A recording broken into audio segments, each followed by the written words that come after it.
আজকে আমাদের আইন শৃঙ্খলা রক্ষার্থে আমাদের শহরের মোটরসাইকেল এবং সিএনজি এগুলোর উপর অভিযান আমরা চালাইছি।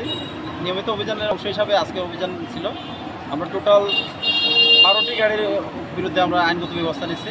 তার মধ্যে 9টি গাড়ি আমরা প্রসিকিউশন সরাসরি অন স্পটে প্রসিকিউশন করছি এবং 3টি গাড়ি আমরা আটক করছি।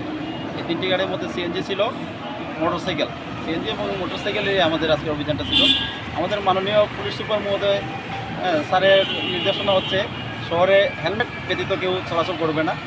এই সবার নিরাপত্তার স্বার্থে যাতে হেলমেট সবাই ব্যবহার করে, এর জন্য আমরা সচেতনতার অংশ হিসাবে বিশেষ করে আমরা হেলমেটের উপরেই মামলাটা বেশি করছি। আমরা আমাদের জেলার পুলিশ সুপার মহোদয়ের সবার কাছে অনুরোধ যাতে হেলমেট সবাই পরিধান করে নিজের নিরাপত্তা নিজে নিশ্চিত করে। এই অভিযান আমাদের অব্যাহত থাকবে। আজকের অভিযানে আমাদের মাননীয় টিআই প্রশাসন মহোদয় স্যারও ছিলেন আমাদের সাথে ছিল থানার মোবাইল টিম। আমরা সবাই মিলে যৌথ অভিযান পরিচালনা করি এবং টোটাল 12টি গাড়ির উপরে আমরা প্রসিকিউশন দাখিল করি।